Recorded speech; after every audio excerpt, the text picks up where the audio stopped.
So hello everyone, welcome to engineers career point platform.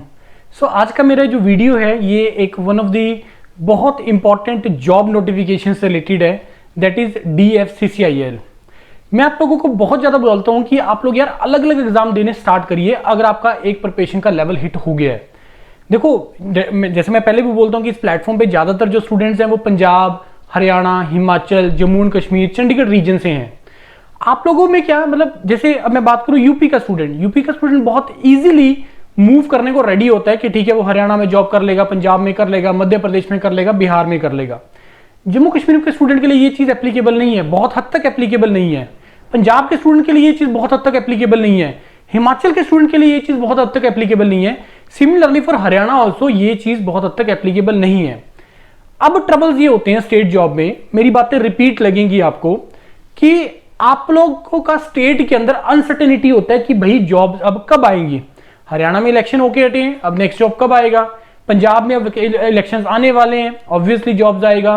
Himachal का कुछ पता ही नहीं चल रहा है कि भाई किस तरीके से प्रोसीड होगा। जम्मू एंड कश्मीर है, एक बड़ा स्टेट है, बहुत एस्पिरेंट्स हैं, वो तो बिल्कुल भी मूव नहीं करना चाहते हैं आप लोग। तो अब पॉइंट यहां पे ये आता है कि जिस दिन नोटिफिकेशन आए, मेरा नंबर उसके अंदर आए, मेरा सिलेक्शन उसके अंदर हो, इस प्रोबेबिलिटी को बढ़ाने के लिए, एश्योर करने के लिए क्या करने पड़ेगा, मैं आप लोगों को क्लियरली बोलता हूं कि यार बाकी एग्जाम्स देना स्टार्ट करो। जो स्टैंडर्ड एग्जाम्स है, SSC JEE, RRB JEE, आप गेट के एग्जाम भी दीजिए, अदर स्टेट्स के एग्जाम दीजिए, और ये ऐसे ऑर्गेनाइजेशंस को भी आप एग्जाम दें क्योंकि इसका प्रिपरेशन का लेवल सेम होता है। मैं आपको क्लियरली बोल रहा हूं कि जो PSU विदाउट गेट लेते हैं, जो स्टेट के एग्जामिनेशन है, उनका मोर और लेस जो प्रिपरेशन का जो लेवल है वो सेम होता है। तो ऐसी एक नोटिफिकेशन जिसमें आपको इलेक्ट्रिकल, सिविल और इसमें इलेक्ट्रॉनिक्स भी एक अच्छी चीज है कि इलेक्ट्रॉनिक्स के स्टूडेंट भी एलिजिबल है और इलेक्ट्रॉनिक्स के स्टूडेंट का सबसे ज्यादा वैकेंसीज है, राइट। तो ऐसे एग्जाम के लिए आप प्रिपरेशन करें और आप इंजीनियर्स करियर पॉइंट यूआरपीडी टीम के साथ जुड़ के अगर आप इसका प्रिपरेशन करना चाहते हैं, you can contact us. Google form दिया हुआ है वीडियो के डिस्क्रिप्शन में, यू जस्ट फिल दैट और आप हमें कॉन्टेक्ट करके इसका प्रिपरेशन स्टार्ट करिए। अब अगर आपका प्रिपरेशन नहीं है, देखो अब दो लेवल ऑफ स्टूडेंट्स हैं, दो टाइप ऑफ स्टूडेंट है। पहला कि सर मैंने तैयारी कर रखा है, अब मेरे को इस एग्जाम की रिक्वायरमेंट के हिसाब से क्वेश्चंस प्रैक्टिस करने हैं। For that perfection through practice module is going to start on 15 तारीख से स्टार्ट कर रहा है, उसको ज्वाइन करो।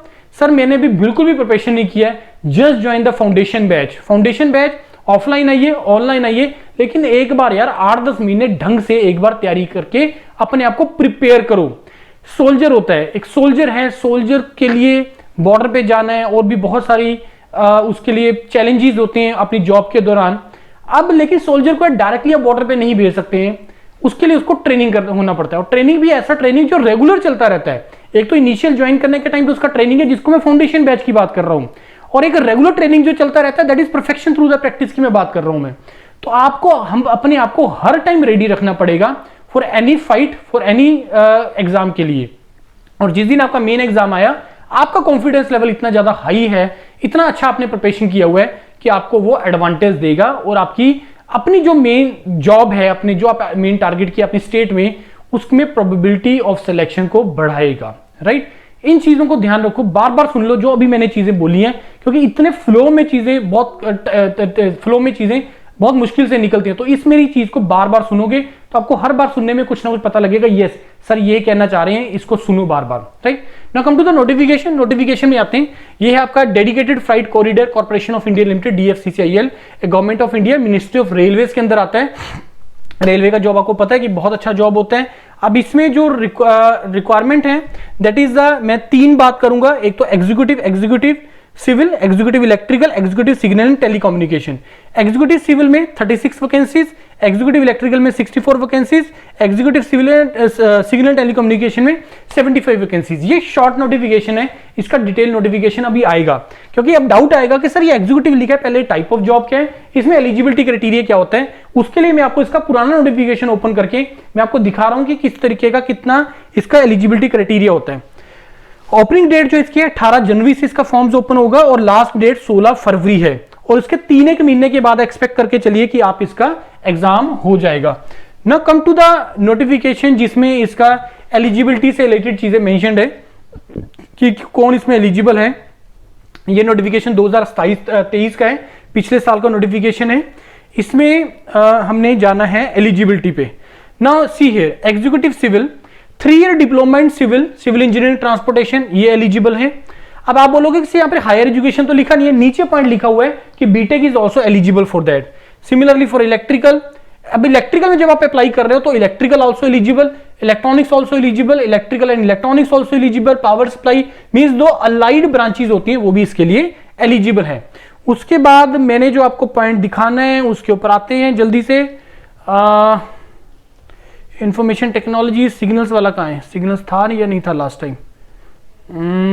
इलेक्ट्रिकल में भी सिग्नल्स का लास्ट टाइम नहीं था। डिटेल नोटिफिकेशन आएगा, मैं इसकी वीडियो को दोबारा से बनाऊंगा। ये रहा सिग्नल एंड टेलीकम्युनिकेशन, इसमें भी इन्होंने जो रिक्वायरमेंट है वो यहाँ पे मेंशन किया हुआ है कि ये जूनियर एग्जीक्यूटिव है, एग्जीक्यूटिव नहीं है, तो इट मींस कि लास्ट टाइम एग्जीक्यूटिव नहीं था। अब यहाँ पे आते हैं, अब ये भी चलो ये तो क्राइटेरिया, इसमें यहाँ पे जो मेंशन्ड है candidate having BTech, ME, MTech integrated courses also eligible, और यहाँ पे क्लियर भी लिखा हुआ है कि आपको डिप्लोमा डिग्री, यस ये डिप्लोमा डिग्री लेटरल एंट्री वाले भी एलिजिबल हैं। तो इट मींस कि आप लोग बीटेक एलिजिबल है, मतलब किसी ने डिप्लोमा किया उसका बीटेक किया वो भी आप लोगों के पास एलिजिबल हो जाते हैं, तो ये भी एलिजिबल है। तो कौन कौन एलिजिबल है यहाँ पे क्लियरली मेंशन्ड है।